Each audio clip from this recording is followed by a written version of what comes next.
আমাদের বিএনপির আলোচনা সভার সম্মানিত সভাপতি, সম্মানিত বেলগড় ১ ও ২ নং ওয়ার্ডের নেতৃবৃন্দ, সবাই আমার আসসালামু আলাইকুম ওয়া রাহমাতুল্লাহি ওয়া বারাকাতুহু। আসলে আমরা আজকে বক্তব্যর পালা নয়, আমরা আজকে আলোচনা করব এবং কি বিভিন্ন রকম সমস্যাগুলো আমরা যারা ছোটভাবে কথা বলবো, আমরা উঠে ধরবো। আমাদের এখানে ট্রেজারি বেঞ্চে আমাদের সিনিয়র নেতৃবৃন্দ আছেন, যারা ওয়ার্ড, ইউনিয়ন, উপজেলা পোস্ট পদবি ক্যারি করে আজকে আমাদেরকে বেলগড়কে সুনামধন্য ব্যক্তিরা এখানে আজকে উপস্থিত আছেন। আজকে আমাদেরকে আজকে ওনারা নির্দেশনা দিবেন কিভাবে আগামী দিন আমাদের ওয়ার্ড, ইউনিয়ন, উপজেলা পরিচালনা হবে, কিভাবে আমরা মানুষের কাছে পৌঁছাইতে পারি এবং কি আমরা অন্যের দোষ কখনো না দেখি নিজের ভুলটাই আগে শুধরাতে হবে। আমরা প্রত্যেকটা ভোটারের কাছে তারেক জিয়ার ৩১ দফাকে বাস্তবায়ন করতে হবে। আমরা প্রত্যেকটা ভোটার, প্রত্যেকটা মহিলা, প্রত্যেকটা ইউনিয়ন ওয়ার্ডগুলো আমাদের সবার বাড়ি বাড়ি এবং কি পথসভা এবং কি আমাদের স্কুল, মাদ্রাসা সব জায়গায় আমাদেরকে পৌঁছাতে হবে।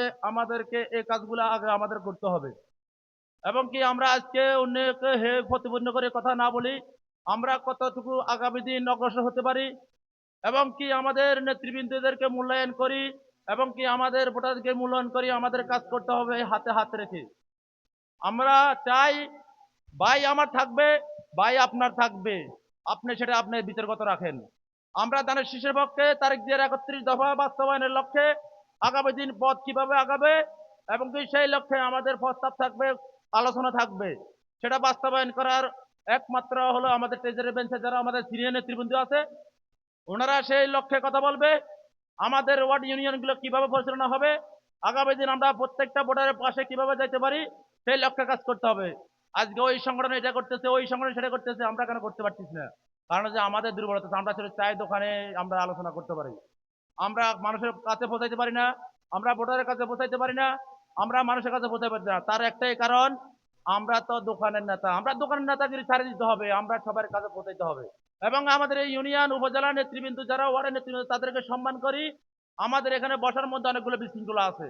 আমরা যারা বিএনপি বাজার সংগঠন তাদেরকে সবসময় আগে রাখি এবং যুব দল পরে রাখি, স্বেচ্ছাসেবক ছাত্র দল সবাই মেনটেন করতে হবে, সবাই সবার দায়িত্ব থেকে।